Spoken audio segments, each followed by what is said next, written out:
Risk control techniques. Internal control may be defined as the process designed, put in place, and maintained to assure a reasonable level regarding the achievement of the objectives of an entity. These objectives relate to the reliability of the financial reports, the efficiency and effectiveness of operations, and adherence to relevant and applicable laws and regulations. The following points should be noted from this definition. It is the responsibility of management to design and put in place a suitable system of internal controls.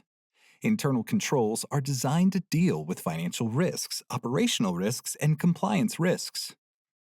Organizations prepare the risks and control matrix, where risks and related controls are documented.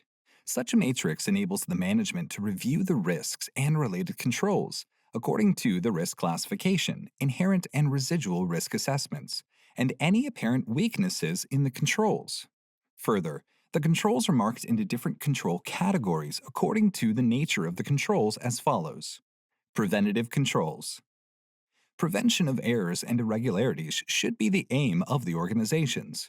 However, in practical scenarios, some errors and risks occur despite the implementation of preventative controls. Preventative controls are designed to stop errors or anomalies from occurring. Examples of preventative controls are adequate segregation of duties, proper authorization of transactions, adequate documentation and control of assets. Preventative control aims to prevent the occurrence of an error in a process, and it includes maker-checker concept and authorizations.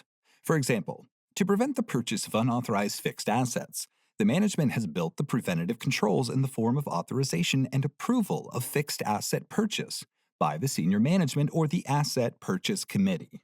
Such types of controls ensure that unauthorized assets purchased are discouraged, and only those assets shall be purchased and reflected in the financial statements, which are approved by the senior management or appropriate committee. Directive controls. Directive controls aim to ensure that identified risks are managed through formal directions, provided in various forms to the management and employees of the organization. Directive control requires cross-departmental process understanding, including the embedded regulatory requirements which are converted into the policies and procedures.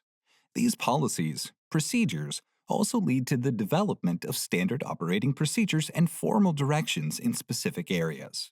For example, management prepares the compliance policy to ensure that broader regulatory requirements are complied with. However, management also develops the specific operating procedures for the employees, such as procedures or directives to deal with customers before onboarding them.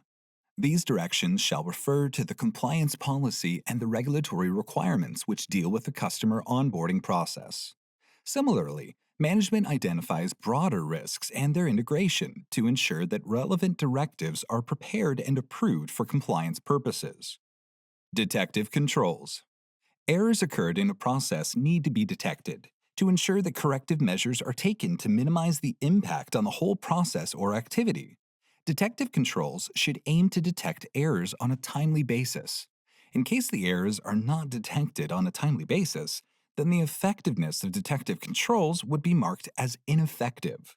A strong internal control system always considers the implementation of effective detective controls. These controls are designed to find errors or irregularities after they have occurred. Examples of detective controls are exception reports to identify unexpected results or unusual conditions that require follow-up, reconciliations. An employee relates different sets of data to one another, identifies and investigates differences, and takes corrective action when necessary. Periodic audits. Both internal audits and independent external audits are done to detect errors, irregularities, and non-compliance with laws and regulations. Corrective controls. Corrective controls are designed to correct the errors and irregularities occurred and to ensure that similar errors are not repeated once they are discovered.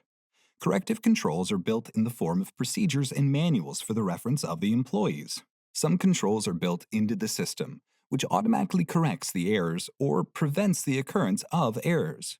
Examples of corrective controls are policies and procedures for reporting errors and irregularities so they can be corrected, training employees on new policies and procedures developed as part of the corrective actions, positive discipline to prevent employees from making future errors, continuous improvement processes to adopt the latest operational techniques.